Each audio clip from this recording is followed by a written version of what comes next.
მოგესალმებით მეგობრებო, ქართველთა ერთობა კვლავ თქვენ წინაშეა და გვინდა გესაუბროთ კიდევ ერთხელ უკონტროლო მიგრაციისა და ქართული მიწის უკონტროლო გაყიდვის შესახებ.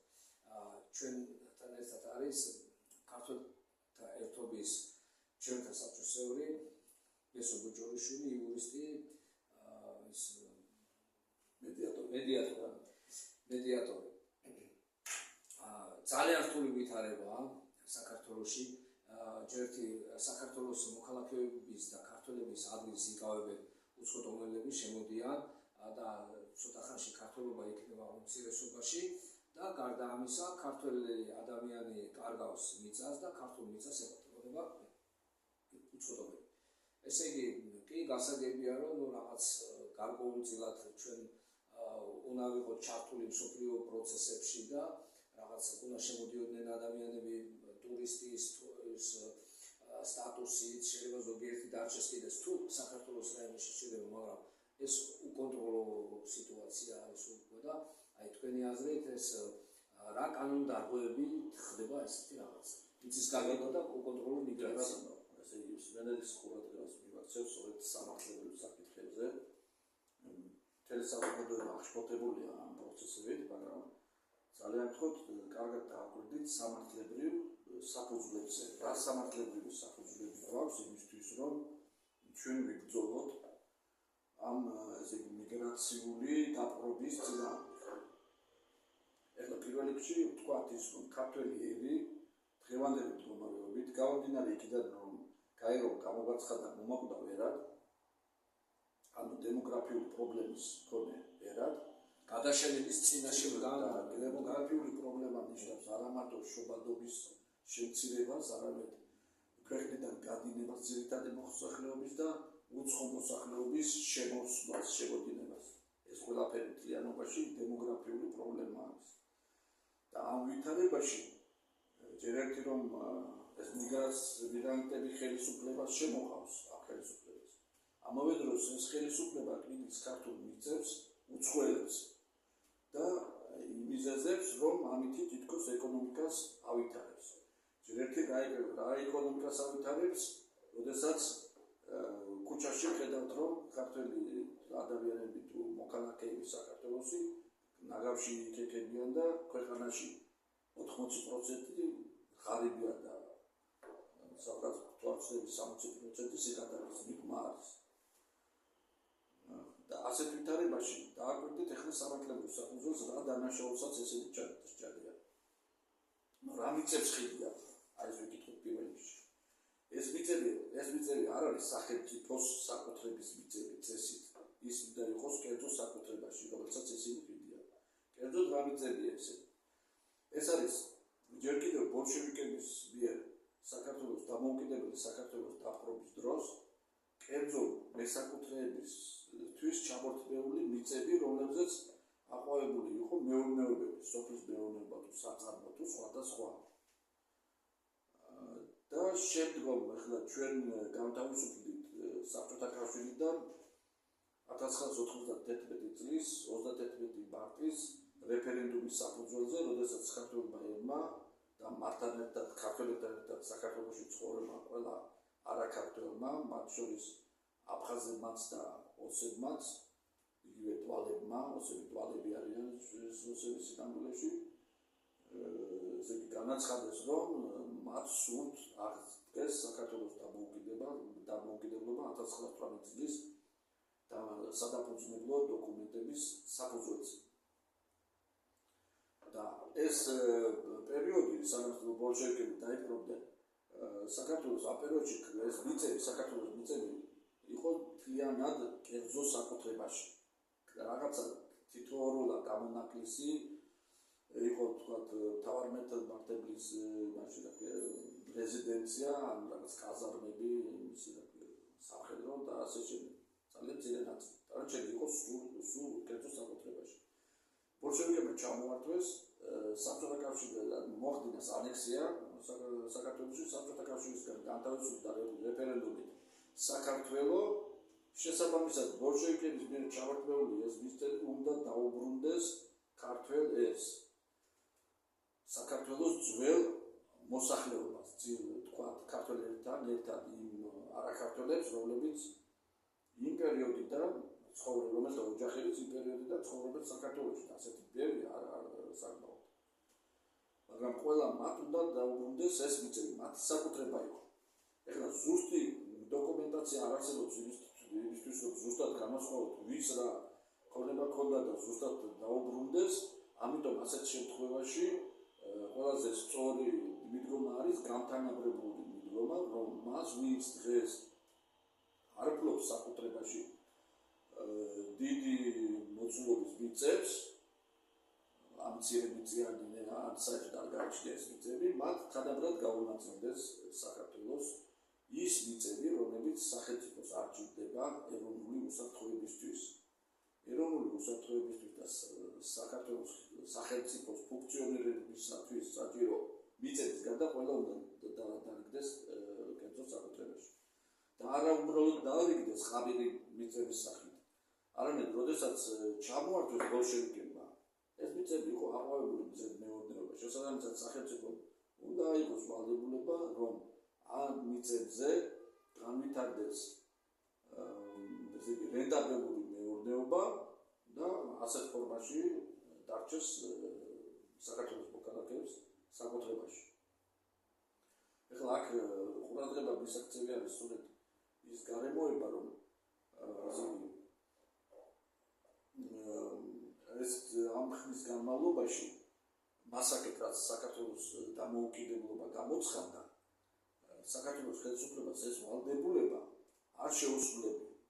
დასაწყისში იყო ცდილობა, რომ თითო ჰექტარი თითო ოჯახს ყოველს პროცენტ დაურიგეს, რაც სულად არ არის საკმარისი, იმიტომ რომ მინიმუმ 1 ჰექტარი მაინც სჭირდება ერთ ადამიანს იმისთვის, რომ თავი გამოიკვებოს და ამას კიდევ დაემატა კიდევ უფრო მეტი ძარცვა, როდესაც დღევანდელმა ხელისუფლებამ საქართველოს სოფლებს წაართვა მიწები და გადაიტანა ეკონომიკის სამინისტროს ბალანსზე. როგორ გააკეთა ეს თაღლითობა და ძარცვა, თუ რა ვიცი და რა კვალიფიკაცია გვიჩი, ალბათ ეს დასაფიქრებელი არის, მაგრამ ყველა შემთხვევაში ფაქტის სახეზეა, რომ როგორ გააკეთეს მათ ეს სოფლებს ჩამოართვეს თვითმმართველობის უფლება. თვითმმართველობის შესახებ კანონში შეიტანეს ცვლილება, სადაც პირდაპირ წერია სიტყვა სიტყვით, რომ ერთ სოფელს არ შეუძლია ქონდეს წარკვეულ სოფელს არ შეუძლია ქონდეს თვითმმართველობა. და ეს თვითმმართველობა გადაიტანეს რაიონულ მუნიციპალიტეტზე, ასე სიჩვე რაღაცა სიხალბეში შექმნეს, რომ მან რაიონულ მუნიციპალიტეტს დაარქვეს თვითმმართველობა და სოფლებს გაუუქმეს თვითმმართველობა. თვითმმართველობა საერთოდ არის ნებისმიერი დემოკრატიის საფუძველი. იმიტომ რომ თვითმმართველობა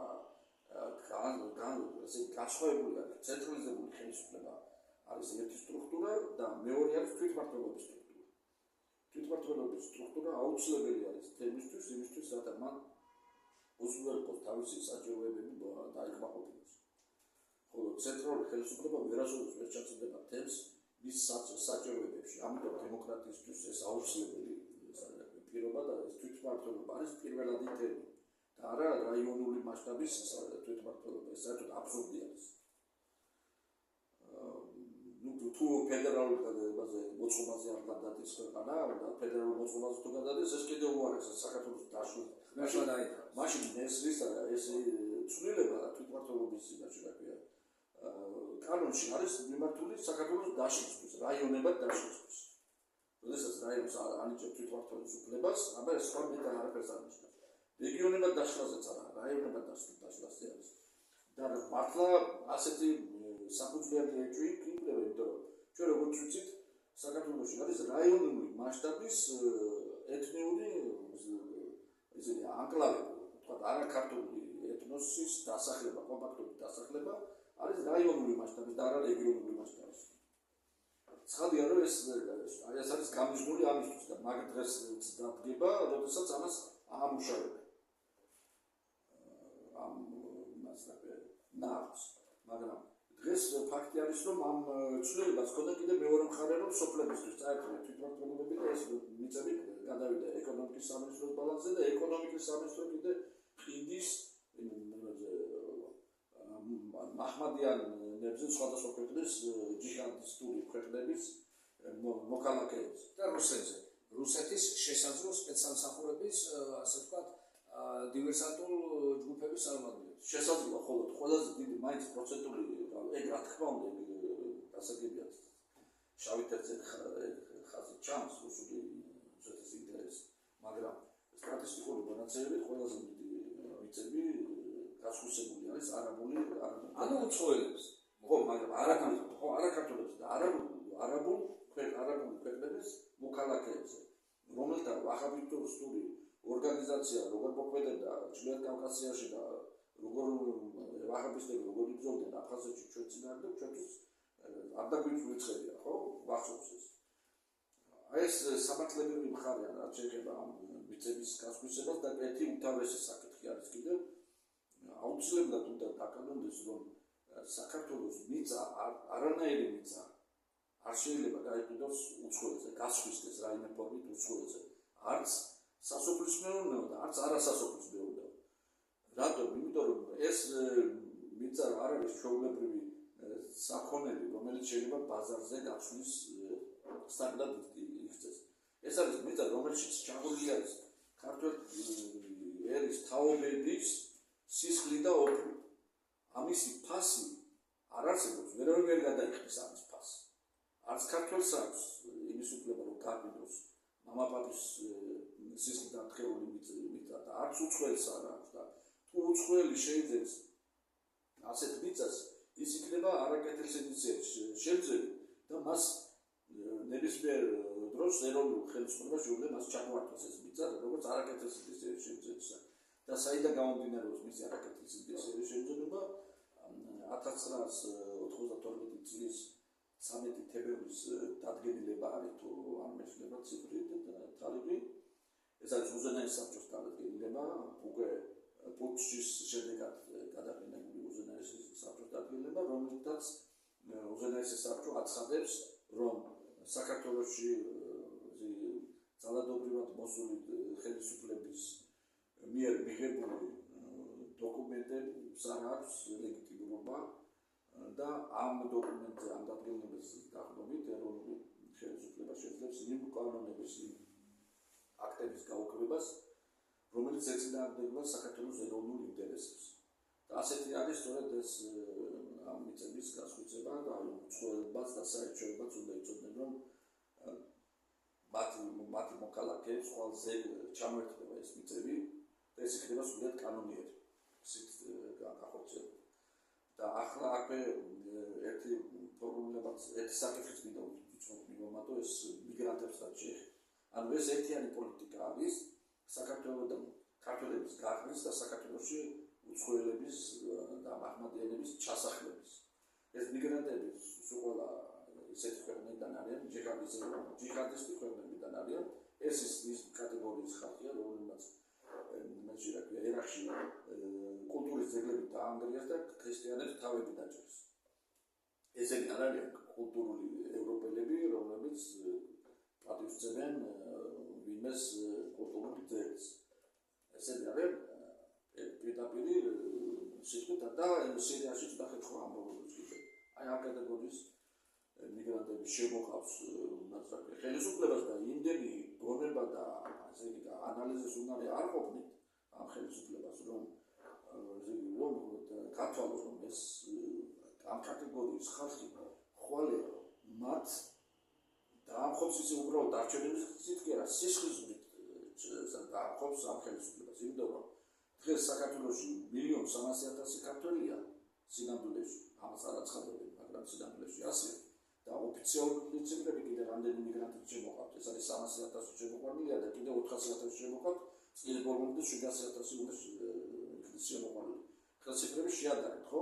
იმაში ევროპაში რო შედიან მიგრანტები, ის ქვეყნები ათეულობით მილიონი მოსახლეობის მქონე ევროპული ქვეყნებია და მილიონიც რო შევიდეს მიგრანტი, მათ არაფერი არ დაეთხოვა, პროპორცია არ შეიცვლება მოსახლეობის და აი ეს ვითარება რაც საქართველოში არის და რაც ამავე დროს რასაც ახლავს ქართველი მოსახლეობის იძულება რომ წავიდეს ეს გენოციდის ნიშანი არიდაბი რომ გავიდეს საქართველოდან კერძოდ პირდაპირ არის აკრძალული საქართველოში წარმოება ეროვნულ ბანკს მითითებული აქვს კონსულტაციური ბანკებისთვის რომ ბიზნესის ანუ მეწოდების განვითარებას სესხები არ გასცენ და სხვა უამრავი ფაქტორი არის რომელიცაც ხელოვნურად ფერხდება საქართველოს ეკონომიკის განვითარება იგივე ზოგიერთი გადასახადების შემოტანილი მასალების პროდუქციაზე რაც აღწევს ადგილობრივ წარმოებას და სოფლის მეურნეობას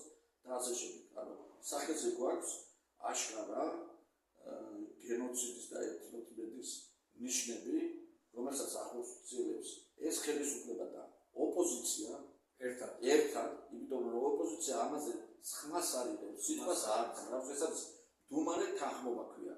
როდესაც დანაშაულის დროს თქვენ ყოფილ ან მიუთითებს, არაფერს არ აკეთებს, ამას ქვია დუმარე თანხმობა. და პირიქით უფრო უარეს აკეთებს. ოპოზიცია ცდილობს ყურადღება მოსახლეობის გადაეტანოს სხვა მეორე ხარისხოვან საკითხზე და არა ამ მთავარ საკითხზე, რომ ერთი დადგმდება. და ხვალ ზეგ შეიძლება ბახტიონამდე აქ დავაზუსტო პროცესი. ეს არის რეკლამირებული ოპოზიცია და არანამდვილი ოპოზიცია, რომელიც ხელისუფლებაში ყოფნის დროს ასევე იხილებოდა ქართული მიწა უპრაგონოდ, ასევე უპრაგონოდ შემოდიოდა დაუშვათ ესე იგი მიგრანტები, რომელმა ხელისუფლებამაც წინა ხელისუფლებას გულისხმობ უვიზო რეჟიმი მისცა ესე იგი ოკუპანტ ქვეყანას და ოკუპანტი ქვეყნის წარმომადგენლები შემოუშვა საქართველოში და მისცა მათ საშუალება რომ შეესყიდათ ბინები, მიწები და ასე.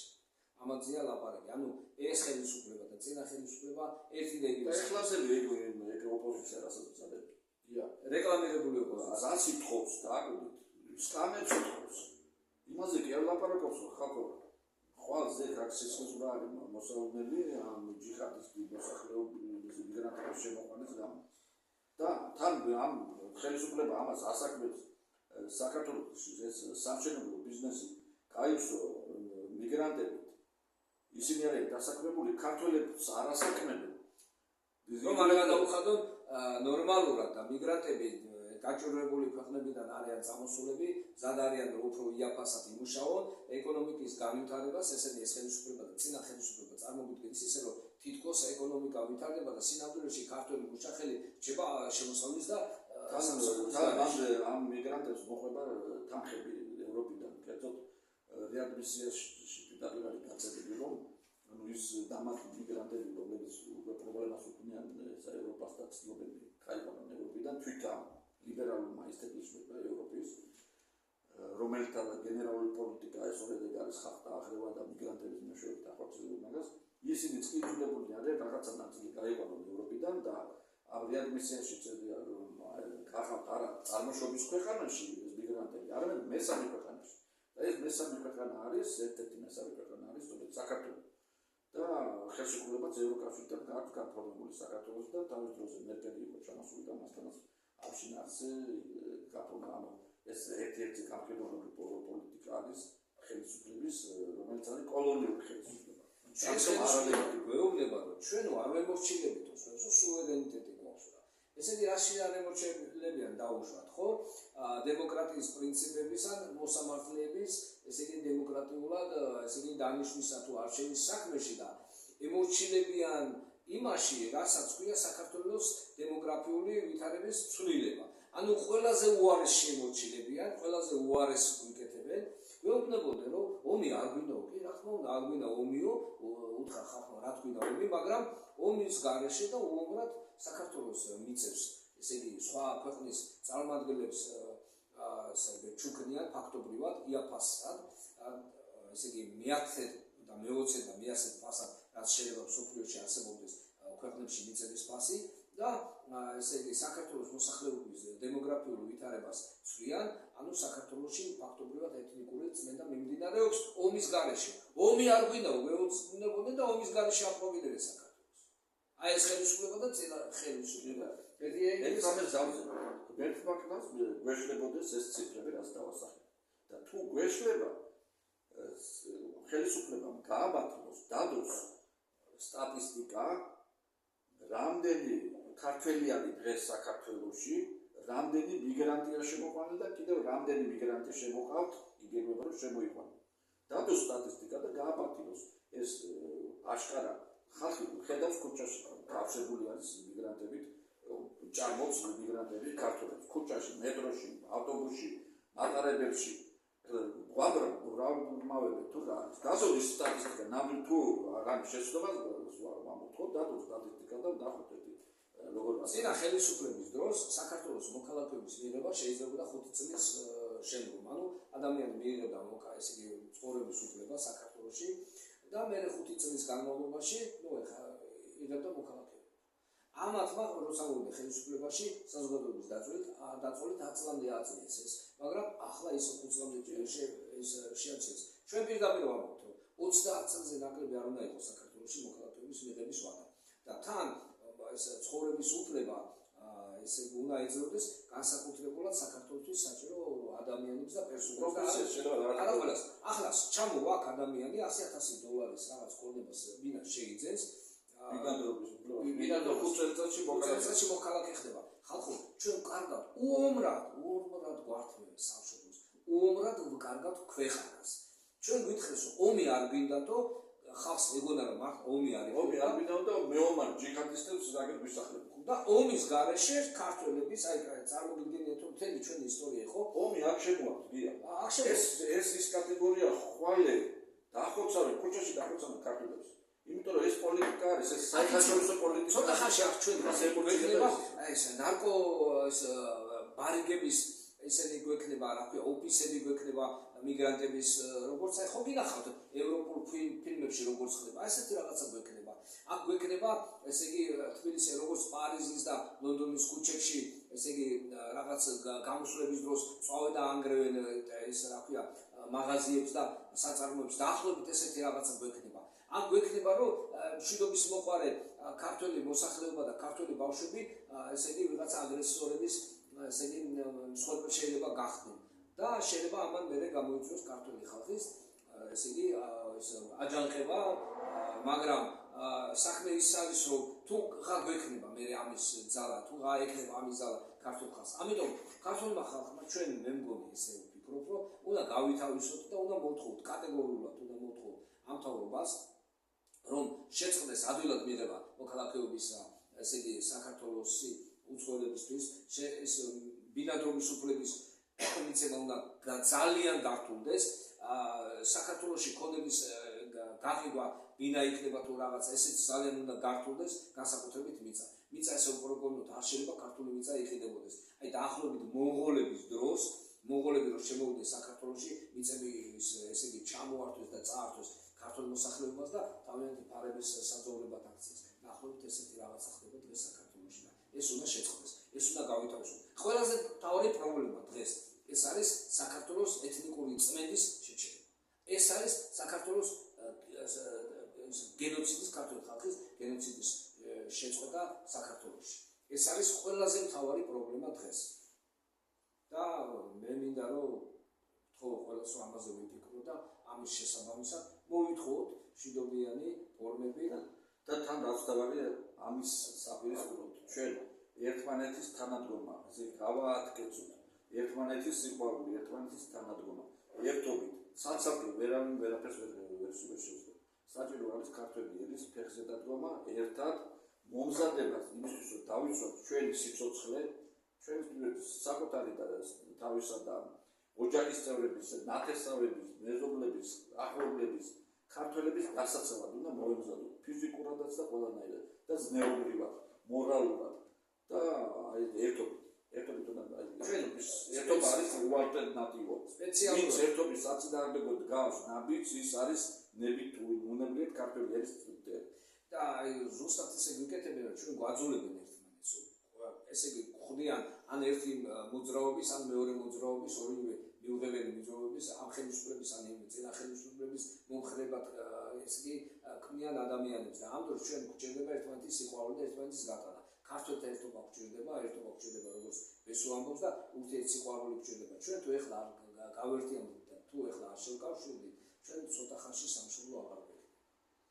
გმადლობთ ყურადღებისათვის. კარგად გრძელდებოდეთ. ეს